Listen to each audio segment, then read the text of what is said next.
लखनऊ के मेदांता हॉस्पिटल ने 100 सफल ब्रेस्ट कैंसर सर्जरी में उपलब्धि हासिल की। हॉस्पिटल के ब्रेस्ट कैंसर विभाग की स्थापना के बाद से पिछले 18 महीनों में यहां सफलतापूर्वक 100 ब्रेस्ट कैंसर सर्जरी की गई है। यह उपलब्धि अस्पताल की इस घातक बीमारी से लड़ रहे मरीजों को विश्व स्तरीय देखभाल प्रदान करने की कार्यकुशलता को दर्शाती है। इन सर्जरी में sentinel lymph node biopsy, breast reshaping या ऑन्कोप्लास्टी, ब्रेस्ट रिकंस्ट्रक्शन और विशेषज्ञ डॉक्टरों वाले ट्यूमर बोर्ड द्वारा मरीज के लिए सर्वोत्तम इलाज के तरीकों पर चर्चाओं में सक्रिय भागीदारी महत्वपूर्ण रही है। हॉस्पिटल द्वारा दी जाने वाली उन्नत सर्जिकल तकनीकें और चिकित्सा, ऑन्कोलॉजिस्ट और रेडिएशन टीम की विशेषज्ञता के कारण मरीजों को इलाज के बेहतर परिणाम मिल सके हैं। अस्पताल ब्रेस्ट कैंसर के लिए एक व्यापक इलाज की सुविधा प्रदान करता है, जो प्रत्येक मरीज की विशेष जरूरतों के अनुसार तय की जाती है। शुरुआती स्टेज के इलाज में ब्रेस्ट प्रिजर्निंग ऑपरेशन और सेंटिनल लिम्फ नोड बायोप्सी शामिल हैं, जो सर्जरी की जटिलताओं को कम करने के साथ साथ कैंसर का प्रभावी ढंग से इलाज करती हैं। स्क्रीनिंग से पता चले प्रारंभिक स्तर के कैंसर, जब ट्यूमर का फैलाव अधिक नहीं होता है, ऐसे मरीजों के लिए मेदांता लखनऊ एडवांस्ड सर्जरी जैसे वायर गाइडेड एक्सोसिजन की सुविधा प्रदान करता है। जिन मरीजों को अपने ब्रेस्ट को सुरक्षित रखना है, ऐसे मरीजों के लिए अस्पताल ब्रेस्ट रीशेपिंग या ऑन्कोप्लास्टी में विशेषज्ञता रखता है, जो ट्यूमर को हटाते हुए ब्रेस्ट की प्राकृतिक रूप रंग को बनाए रखता है। इसके अलावा Medanta Lucknow breast reconstruction surgery भी प्रदान करता है, जिससे मरीजों को अपना आत्मविश्वास और शरीर की छवि पुनः प्राप्त करने में मदद मिलती है। एक पीढ़ी से दूसरी पीढ़ी को होने वाले पारिवारिक कैंसर मामलों के लिए hospital hereditary breast cancer counselling, जांच और उपचार के विकल्प शामिल करता है, ताकि ऐसे कैंसर का समय से पता लगाकर उसका इलाज किया जा सके। ब्रेस्ट कैंसर का इलाज करने वाली टीम युवा महिलाओं को गर्भधारण की क्षमता को बचाए रखने, ओवम की क्रायोफ्रीजिंग करने और ब्रेस्ट को सुरक्षित रखने के लिए सही परामर्श और सलाह देती है, ताकि इलाज के दौरान उनकी प्रजनन क्षमता और ब्रेस्ट का स्वरूप प्रभावित न हो। बोला सबसे ज़्यादा होने वाला कैंसर है, इसलिए महिलाओं को काफ़ी जागरूक होना पड़ेगा।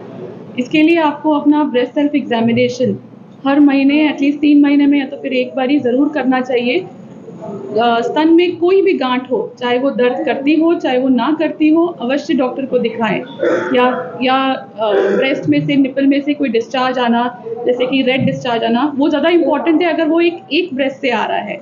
अगर कोई डिस्चार्ज दोनों ब्रेस्ट से आ रहा है, इसका मतलब तब भी आपको दिखाना है। बट अगर सिंगल ब्रेस्ट से आ रहा है और अपने आप आ रहा है कोई रिसाव, तो बहुत इंपॉर्टेंट है कि आप तुरंत ही दिखाएं।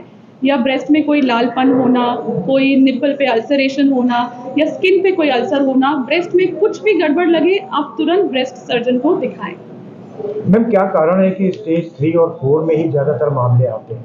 इम्पॉर्टेंट ये है कि गांठ जो है वो तभी आपको फील हो पाएगी जब वो 2 या 3 सेंटीमीटर के ऊपर होगी।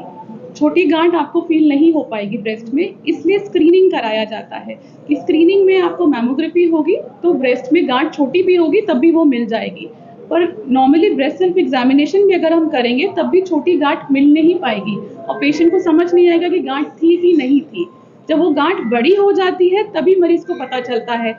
और कुछ ऐसी भी प्रॉब्लम होती है कि मरीज दिखाना नहीं चाहता डॉक्टर को, क्योंकि वो ब्रेस्ट के संबंधित होता है, इसलिए उनको डॉक्टर नहीं मिलते दिखाने को, या फिर वो अपनी फैमिली के प्रति इतना बिजी रहते हैं कि अपने कामकाज में, कि वो अपने हेल्थ को बिल्कुल टाइम नहीं दे पाती महिलाएं। तो इसलिए अपने लिए एटलीस्ट एक दिन तो निकालें कि अपने जांच करें, और अगर कुछ प्रॉब्लम हो तो अपनी फैमिली को अवश्य बताएं और आके डॉक्टर को दिखाएं।